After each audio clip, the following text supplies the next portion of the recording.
With only 3 events remaining in the 2012 KCB Kenya National Rally Championship, there were no signs of the competition letting up, and if anything, across the field, it was quite the reverse. It was August, a month known to be dry, but unusually heavy rains around Mount Kenya, the venue of the 6th round of the year, was to play a major role. All of a sudden, out of literally the blue, we've had very heavy showers with hailstone on one stage. The stage itself was passable. The transport in and out became very difficult. The good thing is it dries fast, but when you get caught in one of these Laikipia storms, it's crazy. It was the KCB Advantage banking rally, centered around the rapidly expanding farming town of Nanyuki, located on the western slopes of Mount Kenya. The Sportsman's Arms Hotel was the rally base, and its attractive new look made it the place to stay, certainly providing ample accommodation for the crews.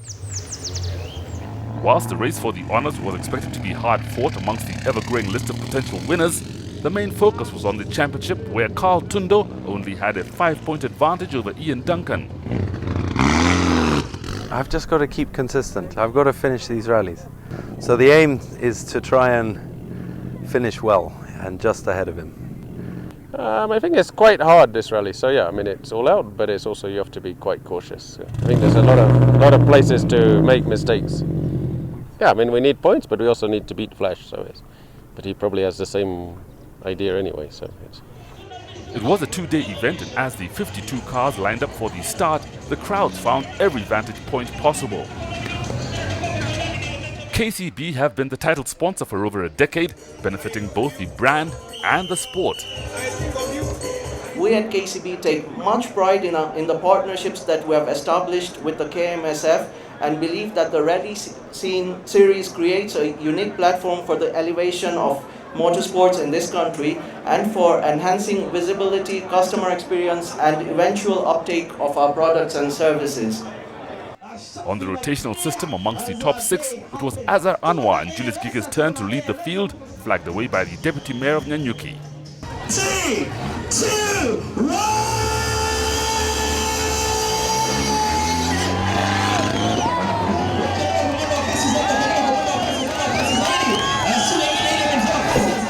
Two stages were run on the first day of the event, commencing with a 19-kilometer sprint on a narrow track through the Gavyuri forest, and with the clock ticking, it was more than just a shakedown. This was followed by a 5-kilometer section, much of which was visible to the thousands of spectators who turned out to watch.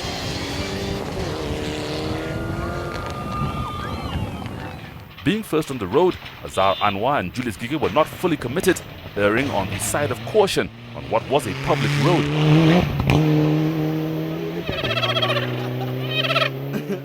They dropped 1 minute on the 2 stages, which placed them 8th on the leaderboard.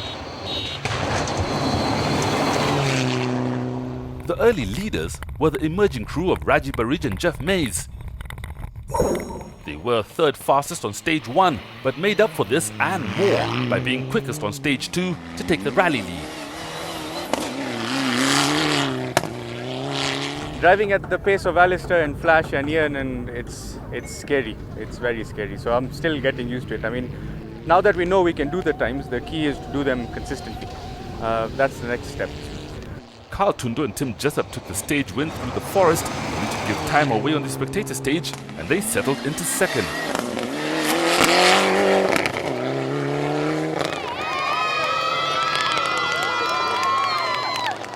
Alistair Kavanagh and Gavin Lawrence attacked from the start, with the aim of scoring as many stage wins as they could. But it was just too tight at the front, and the 2 seconds they lost put them in 3rd.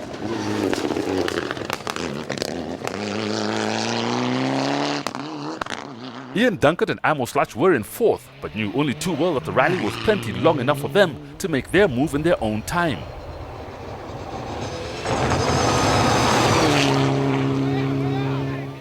As always, Baldev Chaga and Raju Semi were in the leading Subaru, trying to carve out a position between the Mitsubishis. For now, they were in 5th. Another emerging crew were Jassi Chathe and Gurdeep Panesar in yet another Evo 9. They were at full chat running midfield, and 6th gave them a good base to build on. As the crews continued to try and outpace each other, the weather turned. First blowing a gale, which took away the catering tent. But this was only a precursor to a heavy and blustery rainstorm. The cars continued through the stages, but it was no longer competitive and became more akin to ice skating. Leading the non-homologated Group S cars were Jaswinder and Ravi Chana in the GT4, who got through just ahead of the storm. Unlike his brother Jasmeet, who had to face far different conditions 10 minutes later. It was eventually decided to cancel the stages, but only after the two-wheel drive classics had gone through. There were only 3, and finding more traction than the others gave Jonathan Soman and Roo Heckel the edge. The two-wheel drives and those that were halted were given a bogey time, although first they had to get to the end of stage 1.